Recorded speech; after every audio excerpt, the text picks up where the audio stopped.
علیہ وآلہ وسلم انی تارک فیکم الثقلین کتاب اللہ وعطرتی ما ان تمسکتم بہما لن تضلوا بعدی۔ تمام مسلمان اس حقیقت کے قائل ہیں کہ یہ حدیث جو حدیث ثقلین کے نام سے مشہور ہے، یہ رسول خدا کا فرمان ہے۔ کوئی اس حدیث کا انکار نہیں کر سکا ہے کہ رسول خدا نے یہ نہ فرمایا ہو۔ البتہ آج کل بعض علماء کرام اپنے اپنے خطبوں میں اور مختلف چینلوں سے یہ بات ظاہر کر رہے ہیں یا یہ ثابت کرنے کی کوشش کر رہے ہیں۔ ٹھیک ہے کہ اللہ تعالیٰ نے ثقلین یعنی قرآن اور اہل بیت سے تمسک کا حکم دیا ہے، لیکن قرآن سے تمسک کا مطلب اور ہے اور اہل بیت اطہار علیہ السلام سے تمسک کا مطلب اور ہے۔ قرآن سے تمسک کا مطلب یعنی اپنے دین کو قرآن سے لینا ہے،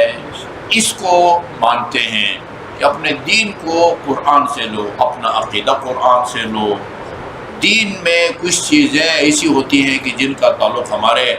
عقیدے سے ہے، دین کے کچھ چیزوں کا تعلق وہ ہے کہ کچھ چیزیں ایسی ہیں جن کا تعلق ہماری عملی زندگی سے ہے۔ عملی زندگی میں بھی کچھ چیزیں، کچھ اعمال عبادات کے زمرے میں آتے ہیں، کچھ معاملات کے زمرے میں آتے ہیں،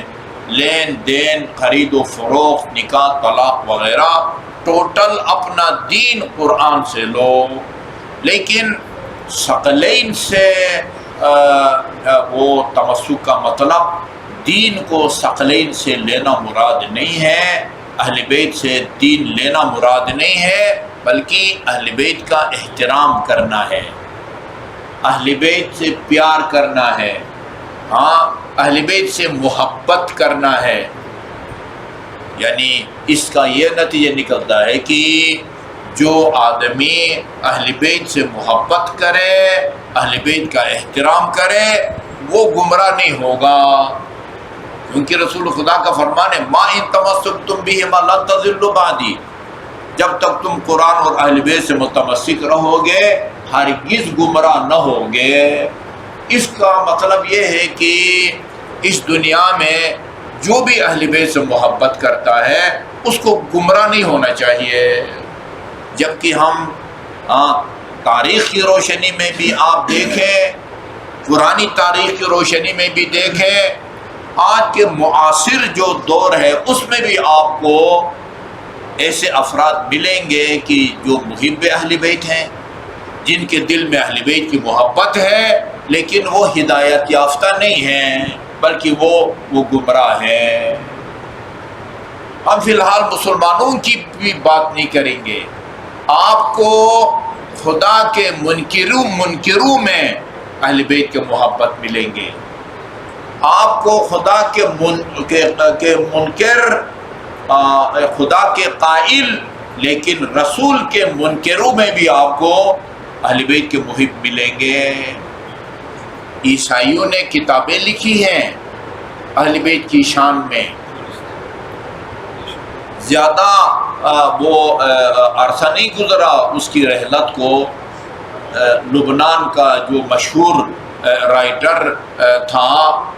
سلمان قطانی نے اہل بیت کی شان میں 25 کتابیں لکھی ہیں۔ وہ رسول کو نہیں مانتا، وہ اہل کتاب ہے، لیکن ہمارے نبی حضرت محمد مصطفیٰ صلی اللہ علیہ وآلہ وسلم کی رسالت کا وہ منکر ہے۔ آپ کو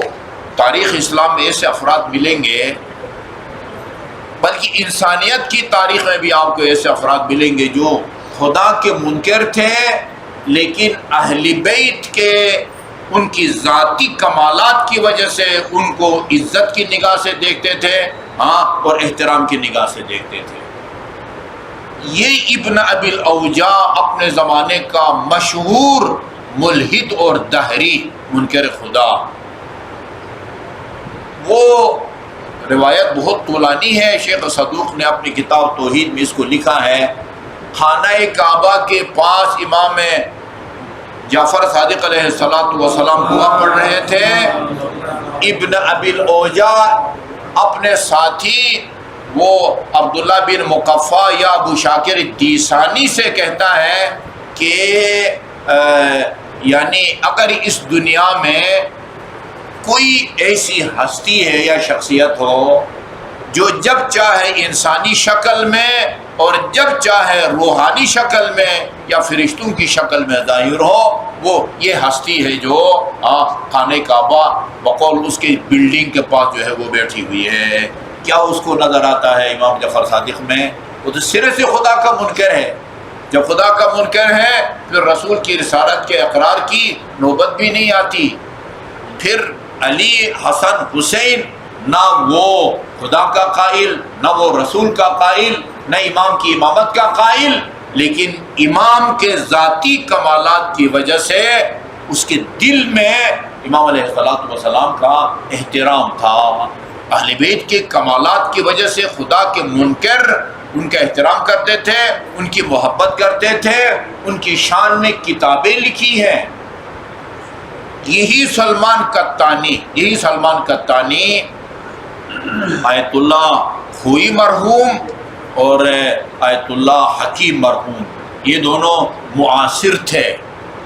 ایک زمانے میں دونوں مرجع تقلید تھے۔